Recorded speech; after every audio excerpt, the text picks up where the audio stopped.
హల్లెలూయా. దేవాది దేవుని వందనాలు. ఇప్పుడు వచ్చిన మీ అందరికీ నా వందనాలు తెలియజేస్తున్నాను. దేవుడు ఈ రోజున అత్యరీతిలో అద్భుత రీతిలో ఈ రోజున ఉదయకాలంలో తీరులోని మధ్యకాలంలో ఇక్కడ దేవుడు బలంగా వాడడానికి సిద్ధపడ్డాడు. కాబట్టి కొన్ని నిమిషాలు వాక్యం నుంచి మనం నేర్చుకోవడానికి ప్రయత్నం చేద్దాం. ఈ శుక్రవారం దినాన మనందరికీ తెలిసిన ఏమిటంటే ప్రార్థన. ఈ రోజున ప్రార్థన లేకపోతే ఎన్నో శోధనలు, ఎన్నో ఇబ్బందులు ఎదురవుతాయి. కాబట్టి ప్రియులారా, మనకు ఒక ఉదాహరణ మనం నేర్చుకోవాల్సింది ఏమిటంటే, ఒక ట్రైన్ ఉందంటే ఆ సమయానికి మనం అక్కడ లేకపోతే ఏం జరుగుతుంది? మనం ట్రైన్ మిస్ అయిపోతాం. ఆ భోగి ఎక్కవలసిన భోగి మనం ఎక్కలేకపోతాం. అలాగే ప్రార్థన జీవితంలో కూడా యేసు ప్రభు మన సన్నిధి టైంలో కూడా ఆయన వేచి ఉన్నాడు. ఆ సమయాన్ని మనం లేకపోతే భోగి ఎలా అయితే వెళ్ళిపోతుందో మనకిచ్చే ఆశీర్వాదాలు కూడా అలా వెళ్ళిపోతూ వస్తాయి. పిల్లరా, ఈ రోజున మన ఆత్మీయ జీవితంలో, బ్రతుకులో ఉన్న జీవితంలో దేవుడి మీద ఆధారపడి మన బ్రతుకుతున్నని మనం ఎవరి వైపు చూడాలంటే యేసు వైపు చూడాలి. యేసు వైపు చూడకుండా రకరకాలుగా మనం చూసినట్లయితే ఎన్నో శోధనలు ఎదురవుతాయి. మీకందరికి ఒక ఉపమానం చెప్పి నా వాక్యంలోకి నేను వెళ్తాను. పిల్లరా, ఒకరోజు ఒక తండ్రి, ఒకరోజు ఒక తల్లి, ఒక కుమారుడు ఉన్నాడు. వారిద్దరి జీవితంలో వారి బాలుడు ఎదుగుతున్నాడు, బాగా చదువుకుంటున్నాడు. అనుకున్న సమయంలో వాడికి తల్లి ఏం చేసిందంటే ప్రార్థనలో పెంచాలి అని ఆశపడ్డది తల్లి. కుమారుడు మాత్రం దేవుడి మీద భక్తి లేకుండా, స్థిరమైన ఆత్మీయ బ్రతుకులు లేకుండా ఉన్న వాటి కొరకు ప్రయాసపడుతున్నాడు, కానీ దేవుడి మీద ఆధారపడడం బ్రతుకుతలేదు. కానీ తల్లి మాత్రం ప్రార్థన చేసుకుంటూ వచ్చేది. ఒక రోజు నా తల్లి అడుగుతుంది, బాబు దేవుడి మాటలు వినరా, దేవుడి మాటల్లో ప్రార్థన చేసుకోరా అని చెప్పేది తల్లి. కానీ ఈ కుమారుడు మాత్రము ఏమి చేసేవాడంటే తల్లి చెప్పే మాటకి పెడచెవులు పెట్టేవాడు తప్ప అవి వినేవాడు కాదంట. వినకపోతే ఒకనొక రోజున తన జీవితంలో కష్టాలు కూడా వెళ్ళినప్పుడు అడుగుతుంది, బాబు నువ్వు ఒక ఉద్యోగం రావాలన్నా, ఏదో ఒక పని చేయాలన్నా దేవుని మీద ఆధారపడితే గొప్ప కార్యం చేస్తారు అని దేవుడు చెప్తున్నాడు కదా. ఈ రోజు కూడా నువ్వు దేవుని మీద ఆధారపడంటే, అమ్మా దేవుని మీద ఆధారపడను, కానీ నా మీద నేను ఆధారపడి బ్రతుకుతామని చెప్పేవాడు, అలాగే చేస్తూ ఉండేవాడు. కానీ తల్లి మాత్రం ఏంటంటే ఆయన రక్షణ బాటలు నడిపించాలని తల్లి ఉద్దేశం అన్నమాట. అది జరుగుతూ ఉంది. ఒకనొక రోజున ఒక ఉద్యోగం వచ్చింది పిల్లరా. ఏమిటంటే ఆర్మీ ఉద్యోగం వచ్చింది. ఆర్మీ ఉద్యోగం వెళ్ళిన తర్వాత అక్కడ ఫోన్లు ఉండవు, ఏముండవు. ఆర్మీలో ఉద్యోగం వచ్చింది. అమ్మకి చెప్పాడు, అమ్మ నాకు ఉద్యోగం వచ్చింది అని చెబితే, ఈ రోజు నేను బయలుదేరుతానని చెబితే తల్లి తనకి ఇష్టమైన వాచ్ని ఇచ్చింది అన్నమాట. ఏ వాచ్ అంటే తనకి ఇష్టమైన భర్త పెట్టుకునే వాచ్. ఆ భర్త చనిపోయాడు అన్నమాట. ఆ జ్ఞాపకార్థంగా ఆ వాచ్ దాచుకున్నది భార్య. ఆ భార్య ఏం చేసిందంటే, ఈ వాచ్ నాకు చాలా ఇష్టము, ఈ వాచ్ నీకు ఎందుకు ఇస్తున్నానంటే నా భర్త ఎలాగైతే దేవుడు బ్రతుకులో నడిచాడో అలాగే నువ్వు కూడా దేవుని మాటలు నడవాలని ఆ ఉద్దేశముతో ఈ వాచ్ ఇస్తున్నాను. ఈ వాచ్ నువ్వు ప్రతిసారి చూసినప్పుడల్లా ఏమి గుర్తు రాదంటే నా తల్లి నా కొరకు ప్రార్థన చేస్తుందని ఒక సూచనగా ఉండాలని ఈ వాచ్ ఇస్తున్నాను అని చెప్పింది ఆ తల్లి. పెట్టుకున్నాడు. కానీ ఆయన మాత్రం ఏం చెప్పేవాడంటే, అమ్మా దేవుడి కన్నా ప్రియారిటీస్, దేవుడి కన్నా ఉద్దేశాలు నాకు ఎన్నో ఉన్నాయి. దేవుడు పక్కన పెడితే నాకు ఎన్నో పనులు ఉన్నాయి, ఆ పనిలో నేను చేసుకుంటాను, కానీ దేవుడి మీద ధ్యాస పెట్టడం అని చెప్పేవాడు. అలా జరిగింది. వెంటనే బాధతో ఒక్క విషయం, 12 గంటలు అయితే ఏమి అనుకోవాలంటే నా తల్లి నా కొరకు ప్రార్థన చేస్తుందని గమనించుకో అని చెప్పింది ఆ తల్లి. చెప్పేసి ఆ కుమారుడమ్మ నీకు ఎన్నో చెప్తా, కానీ నాకు టైం లేదు, ట్రైన్కి వెళ్ళిపోవాలని చెప్పేసి వెళ్ళిపోయాడు. వెళ్ళిపోయిన సమయంలో, అలా చేరుకున్న సమయంలో ట్రైన్ ఎక్కేసాడు. అలాగే ఆర్మీ దగ్గరికి వెళ్ళిపోయాడు. కొన్ని రోజులు బాగానే గడిచిపోయింది. ఒకనొక దినం ఏమైందంటే ఆర్మీలో యుద్ధం చేయవలసిన సమయం వచ్చేసింది. యుద్ధం చేయవలసిన సమయంలో ఒక్కలాంటి భయం వచ్చిందనమాట తనకి. ఏంటంటే మనకి తుఫానులు ఎలా అయితే వస్తాయో అక్కడ తుపాకీ బుల్లెట్ అనేది తుఫాను మీద వచ్చేసిందట. యుద్ధం చేస్తున్నారంట. ఆ యుద్ధంలో నేను చెడిపోతే ఎక్కడికి వెళ్తానని ఒకలాంటి భయం వచ్చేసిందట కుమారుడికి. అప్పుడు ఒక దానికి అధికారి ఉంటాడు కదా, అధికారి ఉంటే అధికారి అంటే సార్ ఒక 5 నిమిషాలకు సమయం ఇవ్వండి అని చెప్తే ఏం చేస్తుంటే తనకు ఉన్న గణన పట్టుకుని తన వాచ్ పెట్టుకుని ఎక్కడికి వెళ్ళాడు, ఒక చెట్టు దగ్గరికి వెళ్ళి అక్కడ ప్రార్థన చేయడం ప్రారంభించాడంట. ఆ వాచ్ చూసాడు, కరెక్ట్గా ఎంత అయిందంటే టైము 12 అయింది. అయ్యో నా తల్లి నా వరకు ఇప్పుడు ప్రార్థన చేస్తుంది, నేను కూడా ప్రార్థన చేయాలని ప్రార్థన చేయడం ప్రారంభించాడు. అప్పుడు వరకు ప్రార్థన ఏంటో తెలియదు, ప్రార్థన భక్తి ఎలా ఉండదో తనకు తెలియదు. కానీ ప్రభువా నాకు వచ్చిన నేను ప్రార్థన చేస్తున్నాను, ఈ రోజు ఈ శ్రమలో నేను చెడిపోతే నేను ఎక్కడికి వెళ్తానో నాకు తెలియదు, కాబట్టి నేను ప్రార్థన చేస్తున్నాను, కాబట్టి నన్ను ఈ యుద్ధంలో నుంచి బయటపడించు ప్రభు అని ప్రార్థన చేస్తే ఆ యుద్ధం నుంచి ఆ ప్రార్థన చేసుకున్నాడు. ఆ వాచ్ చూసుకున్నాడు. అమ్మ ఐఎమ్ వెరీ సారీ, అమ్మా నన్ను క్షమించు, నువ్వు చెప్పే మాటలు అప్పుడే వింటుంటే ఇంత యుద్ధంలో నాకు శోధన వచ్చేది కాదని చెప్పి బాధపడుతున్నాడు. ఆర్మీలో ఫోన్లో ఏమున్నా కాబట్టి ఆ వాచ్ చూసుకుని బాధపడడం కొన్ని నిమిషాలు బాధపడి మళ్ళీ కళ్ళు తెలుసుకుని మళ్ళీ ఆర్మీ దగ్గరికి వచ్చేసి ఆ యుద్ధం చేస్తాడు. ఒక దెబ్బతో ఒక 10 మందిని, ఒక బుల్లెట్ ఒక 10 మందిని అలా చెప్పి ఆ కుమారుడు అంటే గట్టి ప్రియులరా మనుషుడిగా బయటకు వచ్చాడు. అంటే బయటకు వస్తే అప్పుడు గుర్తొచ్చింది నిజమైన దేవుడు ఏంటంటే నన్ను నా కొరకు మరణించి తిరిగి వేసాడని అప్పుడు నమ్మి బాప్తిసం పొందాడు. దేవుడు నమ్మకి స్తోత్రం, హల్లెలూయా. ఆ కుమారుడు ఎంతగానో తల్లి దగ్గరికి వచ్చేసి చెప్పాడు, అమ్మా నా కాలు మీద పడిపోయి అమ్మా నన్ను క్షమించు, నువ్వు చెప్పిన మాట అప్పుడే వినుంటే ఎంతో బాగుపడ్డానండి, అమ్మ పదమ్మా చర్చికలని చెప్పి తీసుకెళ్తే అక్కడ తల్లి ఆనందించింది. ఎవరు ఆనందించండి, దేవుడు ఆనందించండి. బిడ్డరా ఈ రోజు నా ప్రార్థన అంశం ఏంటంటే మనం ఎంతగా ప్రార్థనలో ఉంటే, ఎంతగా ఆత్మీయ బ్రతుకులు ఉంటే అంతగా దేవుడు మనల్ని ఆశీర్వదిస్తాడు. బిడ్డరా సామెతల గ్రంథము 17వ అధ్యాయము 8వ వచనంలో ఒక మాట కనబడుతుంది ప్రియులరా. సామెతల గ్రంథము 17:8 వచనం ప్రియులరా. సామెతల గ్రంథము 17:8 వచనము, భక్తిహీనులు అర్పించుడు బలులు యెహోవాకు హేయములు, యథార్థవంతుల ప్రార్థన ఆయనకు ఆదరించును. ప్రియులరా ఇక్కడ సామెతలు 17:8 వచనంలో రాయబడుతుంది ఏంటంటే భక్తిహీనులు అంటే ఎవరంటే యేసు ప్రభువుని నమ్మని వారు. ఎందుకంటే యేసు ప్రభువుని నమ్ముతారు, కానీ ఎలా నమ్ముతారంటే ఏదో చెయ్యాలి, ఏదో చెందాలనే బిల్లా చెప్తారు. ఒక ఉదాహరణ మీకు చెప్పాలంటే ఈరోజు ఇందాక చెప్పిన కుమారుడు విషయంలో కూడా ఒకలాంటి విశ్వాసం కానీ ఆత్మీయ విశ్వాసం లేకుండా అతను ఏం చేసేవాడంటే ఏదో చెయ్యాలి కదా చేసేవాడు. కానీ ఒకనొక సమయంలో ఏమైందంటే శోధన వచ్చినప్పుడు ఇప్పుడు మారు మనసు మందిలో అలాంటి విశ్వాసము మన ఎక్కడ ఉండాలని యేసు ప్రభు బాధపరుచున్నాడు. బిడ్డరా ఈ మొదటి మాటలో ఈ 8వ వచనంలో 2వ మాటలో మనకు కనబడుతుంది ఏంటంటే భక్తిహీనులు బలి అర్పించుట యెహోవాకు హేయములు అని అక్కడ రాయబడుతూ వస్తుంది.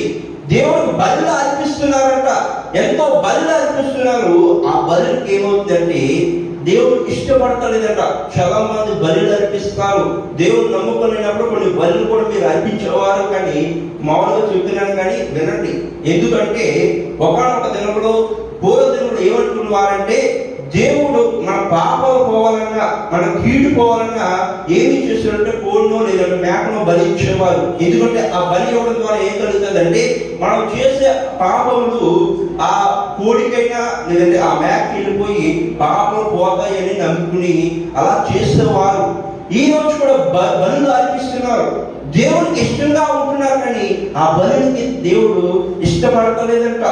ఎందుకు ఇష్టపడలేదంటే ఆ బలి ద్వారా దేవుడు ఆనందిస్తారు. చాలా మంది ప్రార్థన చేస్తారు, చాలా మంది ఉపవాసం చేస్తారు, కానీ ఎలా చేస్తున్నారంటే యథార్థంగా చేయలేకపోతున్నారు.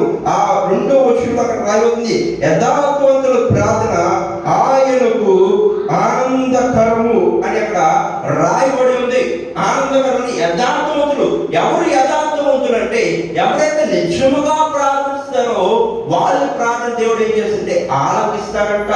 యథార్థవంతులు అంటే చాలా మందికి ఒక ఉదాహరణ మనం నేర్చుకోవాల్సింది ఏంటంటే, ఇప్పుడు చాలా మంది మీలో కొంతమంది ప్రార్థన చేస్తారు, కొంతమంది ఏదో మందిరం రావాలని వస్తారు, కొంతమంది ఏదో చెయ్యాలని చేస్తారు, కొంతమంది పక్కవాళ్ళు చూస్తున్నారని ప్రార్థన చేస్తారు. ఎవరో చేస్తున్నారు, నేను చెయ్యాలి, ఈ దేవుడు ఏదో చేస్తాడు, నాకు మేలు చేయాలి, అలవాటు ప్రకారంగా చేస్తే అది యథార్థవంతుల ప్రార్థన కాదు. కానీ యథార్థవంత ప్రార్థన అంటే నీ హృదయంలో వచ్చిన ప్రార్థన. చాలా మంది ఆ హృదయంతో ఏడుస్తారు, చాలా మంది హృదయంతో బాధపడతారు.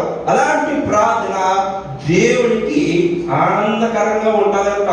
చాలా మంది యథార్థంగా జీవితంలో నేర్చుకోలేకపోతున్నాం. చాలా మంది ఒక ఉదాహరణ మనం నేర్చుకోవాల్సింది ఏంటంటే, ఒక ఏడుపు కూడా ఏం చేస్తున్నారంటే, ఒక వ్యక్తి మరణించిందనుకోండి, ఈనాడు దినంలో ఒక వ్యక్తి మరణిస్తే ఆ ఏడుపు ఆ కుటుంబానికి రాకపోతే ఒక నలుగురిని ఏడ్చేవారిని పెట్టుకుంటారంట. ఒక నలుగురిని ఏడ్చేవారిని డబ్బులు ఇచ్చి, అయ్యో మా తల్లి కొరకు మీరు ఏడాడని చెప్పేసి ఏడుతో పెట్టుకుంటారు. వాళ్ళేమో ఏడుస్తూ ఉన్నాడు, కానీ నా కుటుంబం ఏం చేస్తుందంటే బాగానే పోయిందిరా అనుకుంటారు. ఇలాంటి పరిస్థితులు ఎదురవుతున్నారు. యథార్థం ఎక్కడ ఉంది? మనిషిలో ఒక్కరి దగ్గర లేదు. మనిషిలో ఎంతగానో అపవిత్రమైపోయింది. ఒక్క పాపము లేని ఒక్కడు లేదు అని దేవుడు మాటను మన బయలుపరుస్తుంది. ఈ రోజున యథార్థంగా జీవించాలి. భక్తిహీనులు ఎవరైతే అర్పణలు ఇస్తున్నారో అవి దేవునికి ఇష్టపరంగా ఉన్నాయా, ఇష్టం లేకుండా ఉన్నాయో ఒకసారి మనం గమనించాలి. మనం ఈ వచనంలోనే ప్రియులారా మొదటి మాట భక్తిహీనులు బలులు అనే విషయంలో మనకి అదే వచనంలో 26వ వచనంలో ఒక మాట కనబడుతుంది ప్రియులారా. అదే 15వ వచనము 26వ వచనము, దురాలోచనలు యెహోవాను హేయములు దయగల మాటలను ఆయన దృష్టికి పవిత్రములు.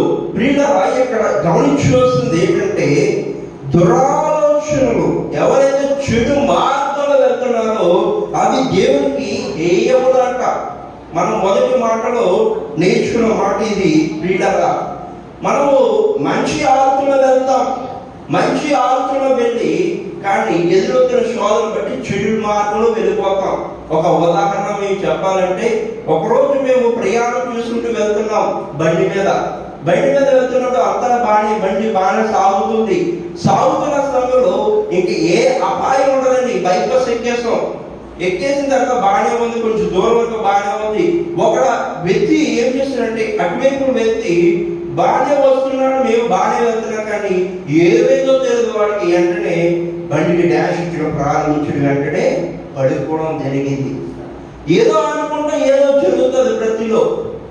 దేవుని దృష్టికి క్షేమకరంగా ఉన్నామా, దేవుని దృష్టికి యథార్థంగా జీవితం నేర్చుకుంటున్నాం అనేది గమనించుకొని ప్రియులారా, మన ప్రార్థనలో ఏంటంటే శుక్రవారం ప్రార్థనలో యథార్థమైన ప్రార్థన మనం చేస్తే దేవునికి ఆనందకరంగా ఉంటుందని మనం నేర్చుకుంటున్నాం. ఈరోజు ఆనందం ఎప్పుడు వస్తుంది, సంతోషం ఎప్పుడు వస్తుంటే దేవునిలో ఉన్నప్పుడు ఆనందం వస్తుంది, దేవునిలో సంతోషము ఆనందం వస్తుంది. చాలా మంది చూడండి, బిడ్డల దగ్గర ఉంటే ఏం కలుగుతుంది అంటే, తల్లిదండ్రుల దగ్గర బిడ్డలు ఉంటే ఆనందం కలుగుతుంది. లేదంటే స్కూల్కి వెళ్ళండి, బాధాకరం ఉంటా చిన్న బిడ్డలకి. అయ్యో అమ్మ నేను స్కూల్కి అన్నావు, మీ దగ్గర ఉంటాడని కొన్ని పిల్లలు ఏం చేస్తారంటే అక్కడే ఉంటారు. చూడండి, కొన్ని విషయాల్లో అక్కడ ఆనందం దొరుకుతుంది అనుకుంటారు, కొంతమంది అక్కడ ఉంటే సంతోషం వస్తుంది అనుకుంటారు. అలాగే మనంతా కలిసి ఏమనుకోనంటే దేవుని సన్నిధిలో ఉంటే నిత్యము ఆనందం వస్తుందని మనం గమనించాం. దేవుని నామమునకు స్తోత్రం కలుగును గాక. ఈ రోజున ప్రియులారా ఏ స్థితిలో ఉన్నాం? యథార్థవంతుల ప్రార్థన దేవునికి ఆనందకరమనిస్తుంది. ఈరోజు ఆ విషయంలో 2-3 వచనాలు మీకు చూపించి నా వాక్య లేఖ ముగించవలసిందిగా అని ఆశపడుతున్నాడు ప్రియులారా. కీర్తన గ్రంథం 145 కీర్తన 18వ వచనంలో మాట ఉంటుంది ప్రియులారా. కీర్తన గ్రంథము 145 కీర్తన 18వ వచనము ప్రియులారా. అంతగా పరిశుద్ధ వాక్యమే మీకు చూపుతున్నాను ప్రియులారా. తనకు మొరపెట్టు వారందరికీ, తనకు నిజముగా మొరపెట్టు వారందరికీ యెహోవా సమీపముగా ఉన్నాడు. ఈ రోజున నిజముగా మొరపెట్టు వారు సమీపంగా ఉంటాడంట. నిజముగా మొరపెట్టు వారు కూడా యెహోవా సమీపంగా ఉంటాడంట. మొరపెట్టడం ప్రతి ఒక్కరు చేస్తారు. చూడండి, అందరూ పనులు చేస్తారండి. అందరూ ఒకే పని చేయగలరా? ఈ దేశంలో అందరూ ఒకే పని చేయగలరా? చేయలేరు. కొంతమంది ఉద్యోగాలు చేస్తారు, కొంతమంది వ్యాపారాలు చేస్తారు, కొంతమంది ఏమో పొలం పనులు వెళ్తారు, కొంతమంది ఫ్యాక్టరీ పనులు వెళ్తారు. అని అందరూ ఒకే పని చేయరు, అందరూ ఒకేలాగా ఉండరు, అందరూ ఒకే బట్టలు ధరించరు. ఈ దేశంలో ఒక్కొక్కరు ఒక రకంగా ప్రవర్తిస్తారు. ఒకరు పెద్దవారుగా నాకు తెలివితేటలు ఉన్నాయని ప్రవర్తిస్తారు, నాకు చదువు లేదని ప్రవర్తిస్తారు, కొంతమంది నాకు ఏమీ లేదని ప్రవర్తిస్తారు. కానీ అందరూ ఒకలాగా ఉండాలి. దేవుడు ఇక్కడ కూడా చూస్తున్నాడంటే నిజముగా మొదలుపెట్టే వారికి తోడుగా ఉంటాడు. కానీ నిజముగా మొదలుపెట్టే వారికి కూడా దేవుడు ఏం చేస్తుంటే తోడుగా ఉంటాడు. మొదలుపెట్టడం వేరు, నిజముగా మొదలుపెట్టడం వేరు. మొదలుపెడతారు. ఎలా మొదలుపెడతారంటే దేవాల కార్యం చేయి, దేవాల గొప్ప కార్యం చేయని మొదలుపెడతారు. నిజముగా మొదలుపెట్టేవారంటే ఆ ఏ సమయంలో ఏ ప్రార్థనతో చేస్తున్నావో ఆ ప్రార్థన నీ జీవితంలో జరిగే వరకు వదలకుండా ప్రార్థన చేయడమే నిజముగా మొరపెట్టడం. ఈరోజు మొరపెడతారు, అయ్యో పాస్టర్ గారు వదిలేస్తారు, పాస్టర్ గారు ఈ సమస్య ఉందండి ప్రార్థన చేయండి, అయ్యో పాస్టర్ గారు ఈ సమస్య ఉందండి ప్రార్థన చేయండి, అయ్యో సంగమా నాకు ఈ సమస్య ఉంది ప్రార్థన చేయండి అంటారు. కానీ మనలో ఏమున్నదంటే ప్రార్థన ఉండదు, మొరపెడతాం చెబుతో కార్యాలు ఉండవు. రెండోది ఏంటంటే నిజముగా మొరపెట్టడం. సంఘస్థులు చెప్తావు, పాస్టర్లు చెప్తావు, పర్సనల్ గా నీ ప్రత్యేకంగా నువ్వు కూడా ఏం చేస్తావు అంటే ప్రార్థన చేస్తావు. ప్రభువా నా కార్యం చేయండి, నిజముగా మొరపెడుతున్నారు ప్రభువా నాకు కార్యం చేయండి. ఆ జవాబు వచ్చే వరకు కూడా ప్రార్థన చేస్తూనే ఉన్నాం. మీకు ఇంకా ఉదాహరణ చెప్పాలంటే మన కరోనా వ్యాధి వచ్చింది, ఫస్ట్ వేవ్ వచ్చింది, సెకండ్ వేవ్ వచ్చింది. ఈ ఫస్ట్ వేవ్ లో కొంతమంది మరణించారు, కొంతమంది మహానుభావులే మరణించారు. రెండో వేవ్ వచ్చింది, మరణించారు. కానీ ఒక కుమారుడు విషయంలో మీకు చెప్తారు కదా, హైదరాబాద్ లో ఒక కుమారుడు ఏం చేశారంటే తన 10వ తరగతి రాశాడు. కానీ ఎప్పుడు రాశాడంటే 2016లో ఎగ్జామ్స్ రాశాడంట. అన్ని పాస్ అయిపోయిన ఒకటి ఉండిపోయిందంట. ఏం ఉండిపోయిందంటే ఇంగ్లీష్ సబ్జెక్ట్ ఉండిపోయిందంట. రాశాడు, 1 నెల రాయింది, పాస్ అవ్వలేదు. 2వ నెల అయింది, పాస్ అవ్వలేదు. 3వ నెల అయింది, పాస్ అవ్వలేదు. ఇంగ్లీష్ సబ్జెక్టే, అన్నీ అయిపోయినాయి, ఇంగ్లీష్ సబ్జెక్టే. 3వ నెల వచ్చింది, పాస్ అవ్వలేదు. 4వ నెల వచ్చింది, పాస్ అవ్వలేదు. 5వ నెల వచ్చింది, పాస్ అవ్వలేదు. కానీ ఈ కరోనా దెబ్బతో ఏం జరిగిందంటే కొంతమంది ఏమైపోయిందంటే పాస్ అయిపోయాడంతే. అందరూ పాస్ అయిపోయి ఏమైపోయాడంటే ఈ కూడా ఒక గడ్డి ఎక్కేసాడు. నిజంగా మొరపెట్టాడు, మొదటిగా మొరపెట్టాడు, అప్పుడు దేవుడు ప్రార్థన ఆలకించలేదేమో, నిజంగా మొరపెట్టాడు, అందుకే ఆ కరుణ దెబ్బలో పాస్ అయిపోయాడు. నువ్వు కూడా ఏం చేయాలంటే మొరపెట్టావు, కానీ నిజంగా మొరపెట్ట ఆశ్చర్య రీతిలో ఆ పరీక్ష ఎలా పాస్ అయిపోయి ఆయనకి ఆశ్చర్యం వేస్తుంది. అప్పుడప్పుడు నువ్వు కూడా ఆశ్చర్యపడాలి. నువ్వు చేసే ప్రార్థన బట్టి ఆశ్చర్యపోయి దేవుడు నా జీవితం ఎలా చేశాడా, దేవుడు నా జీవితం ఎలా జరిగించాడని నీకే ఒక ఊహాగానంలో బ్రతికిలాగా ప్రార్థన చేయాలి. మొరపెట్టడం, నిజంగా మొరపెడితే ఆ 10వ తరగతి ఎలాగైతే పాసుగా ఆశ్చర్యం ఉందో అలాగే నీ జీవితంలో కూడా ఆశ్చర్యపోవాలి. అటువంటి ప్రార్థన చేస్తే దేవుడు సామెతగా ఏమంటే నిజముగా మొరపెట్టు వారికి సమీపంగా ఉంటాడు పిల్లరా. సామెతల 15:8 యథార్థవంతుల ప్రార్థన ఆయనకు అంగీకారంగా ఉంటుంది.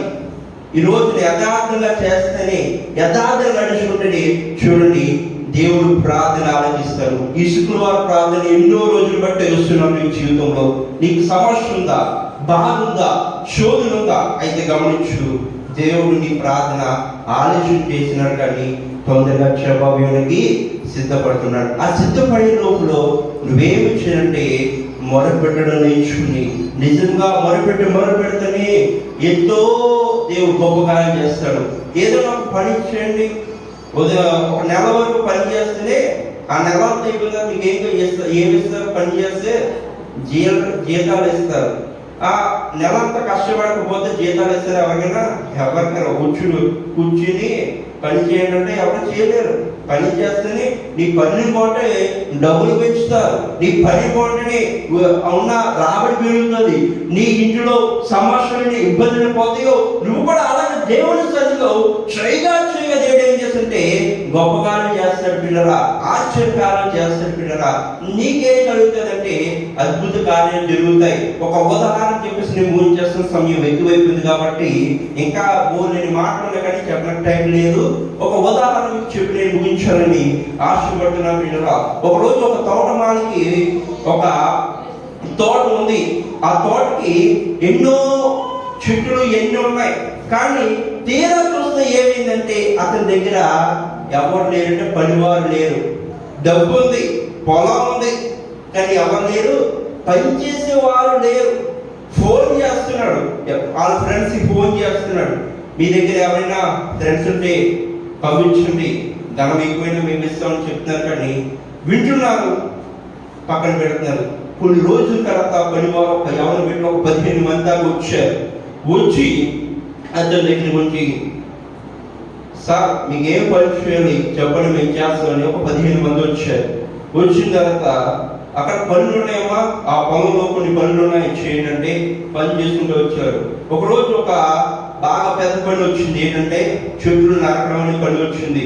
ఈ 15 మంది ఆ మూలకొకరు, ఈ మూలకొకరు, ఈ మూలకొకరు అలా వెళ్ళిపోయి చెట్లు నరకండి ఒక టార్గెట్ పెట్టాడు. ఒక 10 చెట్లు నరకండి ఒక టార్గెట్ పెట్టాడు ఆ అధికారి. కడితే వీరు రోజుకి అలాగా చెట్లు నరుకుంటూ వస్తారు. ఎన్ని చెట్లు ఉన్నాయంటే ఒక 200 చెట్లు నరకాలన్నమాట. ఒక నెలలో ఒక 10 రోజులు ఎన్నో నరకాలన్నమాట. అలా రోజుకి చెట్లు నరుగుతున్నారు. రోజుకి ఏమైపోతుందంటే అక్కడ ఉన్న జనాలు చెట్లు తెగుతూ వస్తున్నాయి. రోజు 10 గంటల కదా, 10 గంటల ఒక రోజు నలుగురు, ఒక 4 చెట్లు, 5 చెట్లు, ఒక 2 చెట్లు, ఒక చెట్టే పట్టుకొచ్చేవారంటే అలాగా. కానీ ఒక్కడు మాత్రము ఎప్పటి నుంచి మొదలెట్టాడో అప్పటి వరకు కూడా 10 చెట్లే తేడం ప్రారంభించినట్ట. అందరూ చాలా మంది చూడండి, మీరు పనిచేసే పనిలో మీరు ఎవరైనా బాగా పనిచేసుకోవాలి, నీకు ఎలా సాధ్యమవుతుంది, ఆ పని నువ్వు ఎలా చేయగలుగుతున్నాని మీరు అడుగుతారు కదా. అలాగే అతని దగ్గరికి వచ్చి అడిగారు, ఎవరొస్తున్నా నీకు ఎలా సాధ్యమవుతుంది, ఆ 10 చెట్లు ఎలా నెరుగుతున్నావు అని చెబితే, మన దగ్గర గొడ్డలు ఉంది కదా, ఆ గొడ్డలు మీ చెట్లు నరకడం ప్రారంభిస్తారు. కానీ నేనైతే ఏం చేస్తానంటే మొదటిగా ఒక గంట సేపైన గొడ్డలు నేనేం చేస్తానంటే పొదులు పెడతాను. మీరేం చేస్తారు, చిన్న పొదులతో మీరు ఏం చేస్తారంటే ఆ గొడ్డలతోటి ఆ చెట్టు మీ బలవంతంగా ఉపయోగించి చెట్టు కొట్టడం ప్రారంభిస్తారు. మీకు బలహీనమైపోద్ది, అలాగే చెట్టు కూడా తొందరగా పడిపోదు. నేనేం చేస్తానంటే పొదులుగా చూసుకుని అప్పుడు కొట్టడం ప్రారంభిస్తాను. నా టార్గెట్ 10 ఇచ్చారు, ఆ 10 నేను చేయగలుగుతున్నాను. నేనేదో చేయగలుగుతానంటే అది మొదటిగా ఆ పొదులుగా ఉందో లేదో చూసుకున్నాను. కాబట్టి ఆ పొదుల ద్వారా చెట్లు నరకడం ప్రారంభించాను. ఈ రోజు మీకు చెప్పవలసిన మాట ఏమిటంటే, ఈ శుక్రవారం దినాన మనం కూడా గొడవకి ఎలా అయితే పొదులుగా ఉంటుందో అలాగనే దేవుడు ఆ ప్రార్థన చేయడం ద్వారా కూడా దేవుడు కూడా జవాబు తొందరగా ఇస్తాడు. మనం చిన్న గొడ్డలతోటి, చిన్న పొదులతోటి ప్రార్థన చేసి ప్రభువా నా కార్యం చేయని మానేస్తే దేవుడు కూడా ఏం చేస్తుంటే ఆలోచించడు. పొదులుగా ఆ యవనస్తుడు ఏం చేస్తుంటే పొదులుగా ఉన్న ప్రారంభించాడు. చెట్లు కూడా తొందరగా అక్కడ పడిపోవడం కూడా జరిగినాయి. అలాగే మన ఆత్మీయ జీవితంలో కూడా ఏదో ఆ పొదులుగా ఉంటే ఆ ప్రార్థన చేయడం ద్వారా దేవుడు ఏం చేస్తుంటే గొప్ప కార్యం చేస్తాడు, ఆశ్చర్యకార్యం చేస్తాడు. కాబట్టి మనలో యథార్థమైన ప్రార్థన చేయడం ప్రారంభించాలంటే మొదట్లో మన హృదయానికి ఒక పొదులుగా ఉండాలి. మన హృదయం ఒక పొదులుగా ఉంటే దేవుడు కూడా అటు రీతిగానే గొప్పగా చేస్తాడు. అయ్యో ఈ రోజు నువ్వు పొద్దున ఉంటే ఈ రోజు నా దేవుడు సన్నిధికి వెళ్ళాలి, శుక్రవారం వెళ్ళాలి, ఆదివారం వెళ్ళాలి, నీలో ఆటోమేటిక్ ఏమవుతుందంటే ఒక వెళ్ళాలని ఒక తలంపు అనేది వస్తుంది. మనం చిన్న పొద్దుంటున్నాము, అయ్యో ఈ రోజు కొంచెం నీరసం ఉంది కదా, రేపు శుక్రవారం వెళ్దాం లేదు, రేపు ఆదివారం వెళ్దాం అనుకుని నువ్వేమవుతుంటే ఆ చిన్న పొద్దుని ప్రభువా క్షమించు, నేను రేపు ఈ రోజు నేను సన్నిధి రాలేకపోదని ప్రార్థన చేస్తావు. దేవుడు కూడా అమ్మ నువ్వు సన్నిధి రాలేదు కదా, నేను కూడా ఆశీర్వాదాలు తగ్గిస్తాను అని అంటాడు. నీ ఆశీర్వాదాలు కూడా తగ్గింపబడతాయి. ఈ రోజు ఎలా ఉంది నీ పరిస్థితి? నువ్వు ఆనందంగా ఉండగలుగుతున్నావా లేకపోతున్నావా? దేవుడి మందిరానికి దూరం అవుతాయి, ఆశీర్వాదాలు దూరం అవుతాయి. దేవుడి మందిరానికి వస్తాయి, ఆశీర్వాదాలు పెరుగుతాయి. ఎందుకంటే హన్నా జీవితంలో సన్నిధిలో గోచరంగా తన ఏం పొందిందంటే దేవుడి దగ్గర ఒక మంచి ఆశీర్వాదం పొందింది. అటువంటి ఆశీర్వాదం నీ జీవితంలో పొందాలంటే హన్నా లాంటి ప్రార్థన జీవితము మనలో ఉంటే అటువంటి ఆశీర్వాదాలు వస్తాయి. కాబట్టి ప్రియులారా, మనం నేర్చుకున్న అంశం ఏంటంటే ప్రియులారా, యథార్థంగా జీవితం నేర్చుకోవాలి, యథార్థమైన ప్రార్థన చేస్తాయి, యథార్థంగా మనం జీవించితే దేవుడిచ్చే ఆశీర్వాదం కూడా బలమైన ఆశీర్వాదాలు మన ఎడల మన కుటుంబం పట్ల జరిగిస్తారు. ప్రార్థన చేస్తున్నాం, నా విషయాల తర్వాత నేర్చుకుందాం. ప్రియులారా, ప్రార్థన చేస్తున్నాం. దేవుడు ఈ రోజున నీ జీవితంలో కొన్ని విషయాలు నీతో మాట్లాడి ఉన్నాడు కాబట్టి ఏ రీతిగా ఉన్నావు, ఏ రీతి గ్రహించున్నావో ఒకసారి ప్రార్థన చేద్దాం. పరిశుద్ధుల దయగల మా యేసు ప్రభువా, నీకే వందనాలు, స్తోత్రాలు చెల్లిస్తున్నాం. విన్న మాటను బట్టి నీకు వందనాలు, స్తోత్రాలు చెల్లిస్తున్నాం.